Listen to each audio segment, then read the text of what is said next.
Hello you all. आज हम error detection के पार्ट 3 लेकर आए हैं। इसमें 16 क्वेश्चन हैं। चलिए स्टार्ट करते हैं। फर्स्ट क्वेश्चन देखिए, neither the doctor nor his assistants were asleep when the phone wrong up. 5 option है, आप गेस करिए किस पार्ट में एरर है। इस सेंटेंस को अलग अलग समझते हैं। देखिए, नीदर द डॉक्टर, इसके साथ नाउन यूज़ हुआ है, नॉर हिज असिस्टेंट्स मतलब यहाँ भी नाउन यूज़ हुआ, तो यहाँ पर दोनों करेक्ट हैं। देखिए यहाँ पर वर, हेल्पिंग वर्ब भी प्लूरल है, ये भी सही है। Asleep when the phone wrong up मतलब सेंटेंस में कहीं भी एरर नहीं है, ये क्वेश्चन एकदम करेक्ट है, तो ऑप्शन नंबर बी सही हो जाएगा। नेक्स्ट क्वेश्चन पे चलते हैं। क्वेश्चन नंबर 2 देखिए, because he has been ill for a month so he does not come to the office. Last है नो एरर। 5 ऑप्शन है, आप आंसर देने की कोशिश करिए।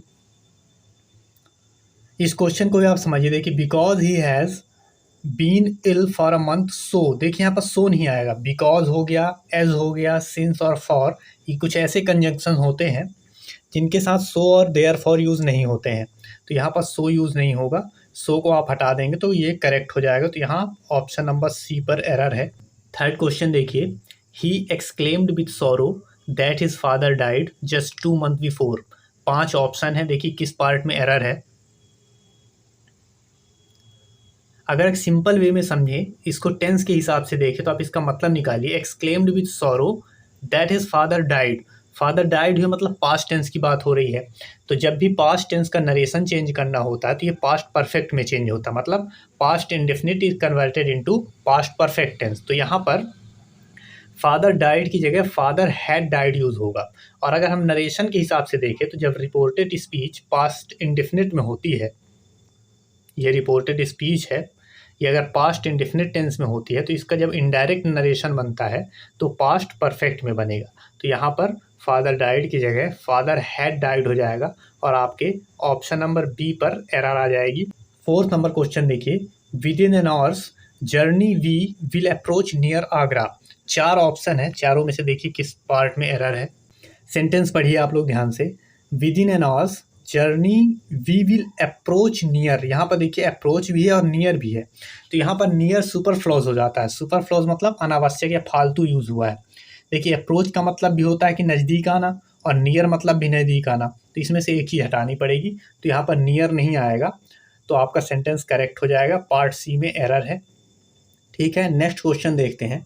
5th नंबर क्वेश्चन देखिए, one of the girls I share with is a British, और 4th option है डी नो एरर। चारों ऑप्शन में आप गेस करिए कौन सा ऑप्शन में एरर है। आप सेंटेंस का अगर मतलब निकालते हैं तो आधी चीज़ें तो वहीं सॉल्व हो जाती हैं। देखिए, इसका मतलब हो जाएगा उनमें से एक ब्रिटिश है जिसे मैं शेयर करता हूँ। देखिए, ब्रिटिश यहाँ पर एक एडजेक्टिव की तरह यूज़ हुआ है, तो यहाँ पर एडजेक्टिव के लिए ए आर्टिकल तो यूज़ होगा नहीं, तो यहाँ पर ए आर्टिकल हट जाएगा, ओनली ब्रिटिश यूज होगा। तो सेंटेंस बनेगा one of the girls I share with is British. British यहाँ एडजेक्टिव है। आई होप आप लोग समझ गए होंगे। नेक्स्ट क्वेश्चन देखिए, 6 नंबर क्वेश्चन देखिए, it is only after the war is over that people realize how bad it was. अब इसमें 5 ऑप्शन है, गेस करिए किस पार्ट में एरर है। सेंटेंस देख लेते हैं। देखिए, it is only after the war is over the people realize how bad it was. देखिए, यहाँ पर आर्टिकल की एरर है, दवार की जगह अवार यूज़ होगा। देखिए, दवार एक पर्टिकुलर वार है, एक निश्चित युद्ध का बोध कराता है, जबकि ए वार का मतलब होता है कि एनी वार, कोई भी एक वार हुई, तो इसका मतलब देखिए वार खत्म होने के बाद रियलाइज हुआ कि यह कितना बुरा था, तो यहाँ पर द वार की जगह ए वार होगा और आपके ऑप्शन नंबर बी पर एरर आ जाएगी। 7th नंबर क्वेश्चन देखिए, we were all very happy at mister Khurana being awarded the Nobel prize. 4 option है, आंसर देने की कोशिश करिए आप लोग। सेंटेंस देख लेते हैं। We were all very happy at mister Khurana being award. देखिए, यहाँ पर मिस्टर खुराना जो है, यहाँ पर पार्ट बी में एरर होगी। क्यों होगी? देखिए, यहाँ पर हमको एक्शन शो करना है, ना कि मिस्टर खुराना को। मिस्टर खुराना को यहाँ पर एक्शन शो करने के लिए आप ये हो जाएगा मिस्टर खुरानाज, मतलब इसके साथ एस लगेगा खुराना के साथ, और इसका सेंटेंस बन जाएगा we were all very happy at mister Khurana's being awarded. आपको अगर एक्शन शो करना होता है तो उसके लिए आप खुराना के साथ खुरानाज करेंगे और ये एक्शन शो करेगा। 8th नंबर क्वेश्चन देखिए, the candidate requested the chairman to repeat the question again. 5 option है, गेस करिए किस पार्ट में एरर है। इजी क्वेश्चन है ये। आप सेंटेंस को अगर पढ़ते हैं देखिए, the candidate requested the chairman to repeat the question again. देखिए यहाँ पर रिपीट भी यूज़ हुआ है और अगेन भी यूज़ हुआ है, दोनों का मतलब होता है दोबारा करना। तो यहाँ पर एक ही सुपर फ्लॉज है, अगेन सुपर फ्लॉज है, ये यूज़ नहीं होगा, तो पार्ट डी में एरर होगी। सेंटेंस बनेगा the candidate requested the chairman to repeat the question, तो पार्ट डी में एरर आ जाएगी। नेक्स्ट क्वेश्चन पे चलते हैं। 9th नंबर क्वेश्चन देखिए, the majority of the women teachers are persuading the principal to consider their demand. 4 option है, इसमें से गेस करिए आप कौन से पार्ट में एरर है। आप सेंटेंस को ध्यान से पढ़ेंगे तो आपको समझ में आ जाएगा। देखिए पढ़िए क्वेश्चन आप, the majority of women teachers. देखिए यहाँ पर वुमेन और टीचर, वुमेन सिंगुलर नाउन है। अब देखिए अगर जब कंपाउंड नाउन में मैन या वुमेन यूज़ होते हैं तो जनरली दोनों के साथ प्लूरल फॉर्मेशन होता है, मतलब यहाँ टीचर्स भी है इसके साथ प्लूरल और वुमेन के साथ भी प्लूरल फॉर्म यूज़ होगा। तो इसका जो सेंटेंस बनेगा, द मेजॉरिटी ऑफ वुमेन, एक ही जगह ये मैन में एक ही जगह ई आएगा, तो वुमेन टीचर्स दोनों प्लूरल में कहलाएंगे। Are persuading the principal to consider their demands, part A में एरर आएगी। आपको कुछ एग्जांपल और देता हूँ, जैसे मैन सर्वेंट, इसमें मैन MAN सर्वेंट है, ये सिंगुलर है और प्लूरल फॉर्म होगा मैन सर्वेंट्स, तो ये मैन सर्वेंट्स है, ऐसे यूज़ होते हैं जब भी वुमेन या मैन यूज़ होते हैं, कंपाउंड नाउन होते हैं, तो इसमें दोनों पार्ट को प्लूरल रखा जाता है। नेक्स्ट क्वेश्चन पे चलते हैं। 10th नंबर क्वेश्चन देखिए, the prize was given to the girls whom they said stood first। 5 option है, क्वेश्चन ध्यान से पढ़िए, आपको एरर समझ में आ जाएगी। देखिए इसको पढ़िए, the prize was given to the girls whom, यहाँ पर whom की जगह who यूज़ होगा। who क्यों यूज़ होगा? क्योंकि जब भी ह्यूमन बीइंग के लिए आप यूज़ करते हैं तो वहाँ पर who यूज़ होता है, ना कि whom। तो यहाँ पर पार्ट सी में एरर आएगी। क्वेश्चन नंबर 11 देखिए, the teacher does not like me going to cinema every day. 5 option है, देखिए कौन सा सही होगा। इस क्वेश्चन में पार्ट बी में एरर होगी, देखिए क्यों होगी। The teacher does not like मी, यहाँ पर मी जो है, मी की जगह माई यूज़ होगा, क्योंकि ये पॉजेसिव एडजेक्टिव है, तो इसका जो मतलब निकलेगा कि मेरा सिनेमा जाना पसंद नहीं है, जबकि मैं नहीं, मेरा सिनेमा जाना, तो यहाँ मी की जगह माई यूज़ होगा। सेंटेंस बनेगा the teacher does not like my going to cinema every day, तो यहाँ पर पार्ट बी में एरर आ जाएगी। नेक्स्ट क्वेश्चन 12th नंबर पे चलते हैं। 12th नंबर क्वेश्चन देखिए, he wanted certain boy to make entry into the principal's chamber. 5 option है, आंसर गेस करिए आप लोग। सेंटेंस को आप पढ़ेंगे तो आपको इजीली समझ में आ जाएगा कि इस पार्ट में एरर है। देखिए इसमें पार्ट बी में एरर है। अब सर्टेन के लिए रूल समझ लेते हैं। देखिए जब भी सेंटेंस में सर्टेन यूज़ होता है तो इसके साथ प्लूरल नाउन यूज़ होगा, और जब सेंटेंस में असर्टेन यूज़ होगा तो उसके साथ सिंगुलर नाउन यूज़ होता है। तो यहाँ पर देखिए सर्टेन है और सर्टेन के साथ प्लूरल नाउन यूज़ है, तो यहाँ पर ये नहीं होगा।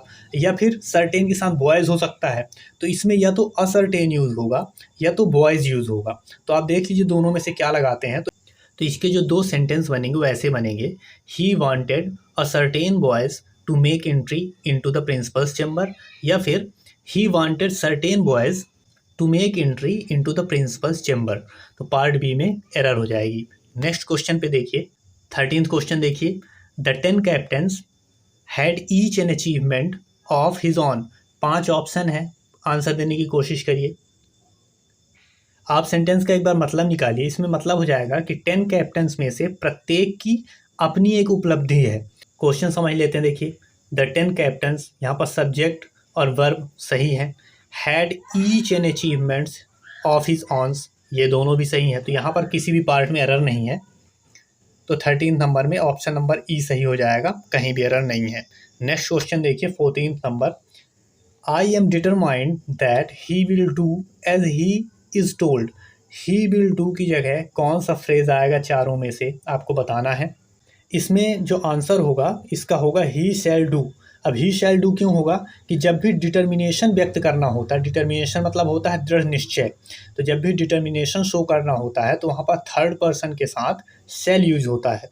तो यहाँ पर ही थर्ड है, थर्ड पर्सन है, उसके साथ शैल डू यूज होगा, तो ऑप्शन नंबर सी करेक्ट हो जाएगा। तो इसका जो आंसर बनेगा, क्वेश्चन सेंटेंस बनेगा, वो होगा I am determined that he shall do as he is told. तो सी नंबर पर करेक्ट हो जाएगा। 15th क्वेश्चन देखिए, taking tea he went to the office and disposed of a lot of work. 5 option है, answer देने की कोशिश करिए। देखिए इस सेंटेंस में मतलब समझना बहुत ज़रूरी है। Taking tea he went to the office, इसका मतलब निकल रहा है कि चाय लेते हुए वह ऑफिस चला गया, जो कि सेंसफुल नहीं है। इसमें देखिए यहाँ पर होना चाहिए आफ्टर टेकिंग टी या फिर after he had taking tea. मतलब यहाँ पर पार्ट ए में एरर हो जाएगी कि वो चाय लेके ऑफिस तो जा नहीं सकता कि चाय लेते हुए ऑफिस चला गया। तो ये सेंसफुल बनाने के लिए इसमें होगा after taking tea he went to the office and disposed of a lot of work. ये इसका करेक्ट फॉर्म हो जाएगा, तो ऑप्शन नंबर ए पर एरर आ जाएगी। 16 नंबर क्वेश्चन देखिए, this room is very beautiful but too much small to accommodate all of you. 5 option है, आंसर देने की कोशिश करिए। देखिए इसमें पार्ट बी में एरर होगी। अब यहाँ पर टू मच और मच टू के बारे में समझ लेते हैं। टू मच के बाद नाउन यूज़ होता है। यहाँ पर देखिए स्मॉल नाउन नहीं है, स्मॉल क्या है, एडजेक्टिव है। तो टू मच के साथ यहाँ पर नाउन आना चाहिए और मच टू के साथ एडजेक्टिव आता है। तो यहाँ पर टू मच की जगह मच टू यूज़ कर लेंगे तो इसका सेंटेंस करेक्ट हो जाएगा। पार्ट बी में एरर आएगी, this room is very beautiful but much too small to accommodate all of you. जब मच टू यूज़ होगा तो उसके साथ एडजेक्टिव यूज़ होता है, तो फॉर्म ये सेंटेंस करेक्ट हो जाएगा। ठीक है, मिलते हैं नेक्स्ट वीडियो में। Thank you so much.